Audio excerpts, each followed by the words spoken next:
অমিতা juice papaya juice ready তুমি খোৱা friends আজি আমি বনাম অমিতা শেক তো এটো হয় অমিতা এবো গিলাস এবো হয় চেনিটো দেখা দিয়া এবো হয় বাদাম আর এটো হয় স্টিক এটা সিসার গিলাস আর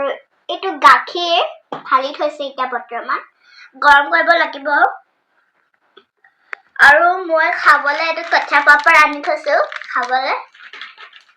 তাৰপিছত এতিয়া মা পাকঘৰত আছে গাখীৰ গৰম কৰিব হিনো হেনে গাখীৰ গৰম কৰিব আপোনালোকে ডাঙৰ মানুহ খাব অকল সৰু ল'ৰা ছোৱালীৰ কাৰণে নহয় প্ৰত্যেকেই খাব পাৰিলে ভাল স্কিনৰ কাৰণেও ভাল ডাঙৰ মানুহ খাব মুখতো লগাব অমিতা পকা অমিতাটো বহুত উপকাৰী হয় ভাল বস্তু হয় আপুনি মুখতো লগাব পাৰিব খাবও পাৰিব ডাঙৰ সৰু বুলি কথা নাই কিন্তু সৰু ল'ৰা ছোৱালীৰ কাৰণে মানে বিশেষকৈ নাখায় যে চবে ডাঙৰ কাৰণে মানে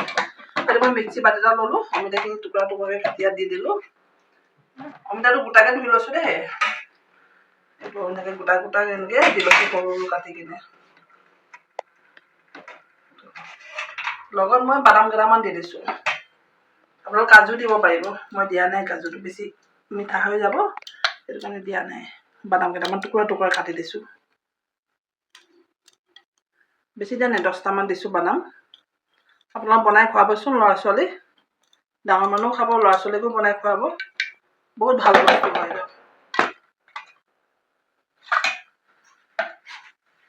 লগত 2 চামুচ চেনি দিছোঁ অলপ মিঠাই অমিতা মিঠাই কিন্তু আৰু অকণমান মিঠা কৰি দিছোঁ তেতিয়া আৰু ভালকৈ খাব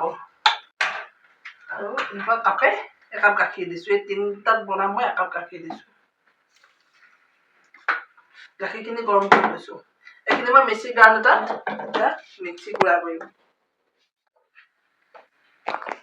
এইখিনি আমাৰ জুচ ৰেডি হৈ গ'ল মই ইয়াতে আপোনালোকক দেখালোঁ গাখীৰ দিলোঁ একাপ গাখীৰ চেনি 2 চামুচ অকণমান মিঠা কৰি দিছোঁ আৰু অমিতা কালাৰটো চাওকচোন লগত বাদাম দি দিছোঁ কালাৰটো চাওক আপোনালোকৰ ল'ৰা ছোৱালীক খুৱাব আপোনালোকেও খাব স্কিনৰ কাৰণে ভাল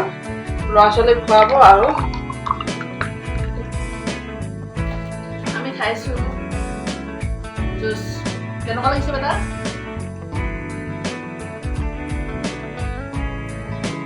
বহুত ভাল লাগিছে আপোনালোকৰ ছোৱালী ল'ৰাবোৰক এবাৰ পাব স্কিন ধুনীয়া হ'ব